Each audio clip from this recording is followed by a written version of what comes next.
అయినా కూడా ఎక్కడ వెనుదిరగలా, ఆర్థికంగా ఇబ్బందులు వచ్చాయి.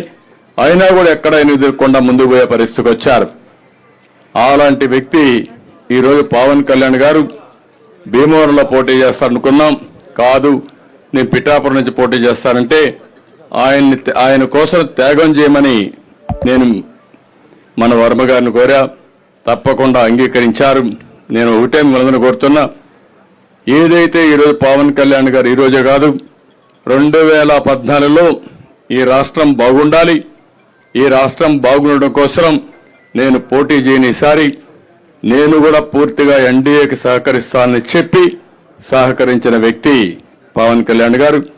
అదే మాదిరిగా ఈ ప్రభుత్వం పైన వ్యతిరేకత ఉంది.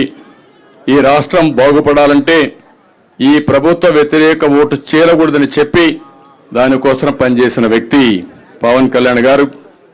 అలాంటి వ్యక్తి అక్కడ పోటీ చేసినప్పుడు ఒక పొత్తు ధర్మంలో వర్మ గారికి ఇబ్బంది ఉంటుంది, కార్యకర్తలకు ఇబ్బంది ఉంటుంది.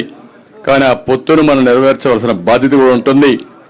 నేను అందుకే వారికి ఒక మాట చెప్పాను, మీరు ఎమ్మెల్యేగా రాలేరు కానీ ఆ నియోజకవర్గం తరపున ఎమ్మెల్సీగా మొదటి ఇచ్చే ఎమ్మెల్సీలో మీరు ఉంటారు.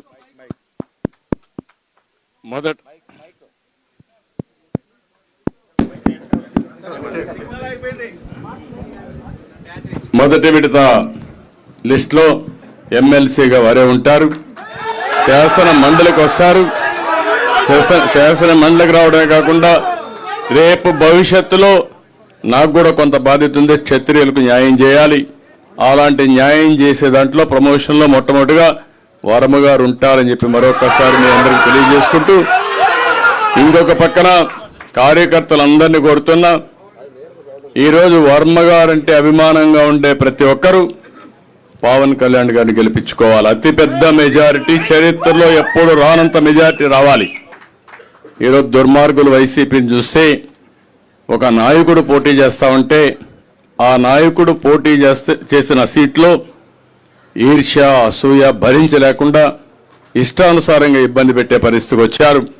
నేను అందుకే ఈ రోజు నుంచి మిమ్మల్ని కోరుతున్నా, ఎక్కడ కూడా ఒక చిన్న ఇది రాకుండా మీరే వర్మ క్యాండిడేట్ అయితే ఎట్లా పనిచేస్తారో దానికంటే 10 రెట్లు ఎక్కువగా పనిచేసి పవన్ కళ్యాణ్ గారిని బ్రహ్మాండమైన మెజారిటీతో గెలిపించవలసిందిగా ప్రతి ఒక్కరిని కోరుకుంటూ, ఈరోజు మాగుంట రాక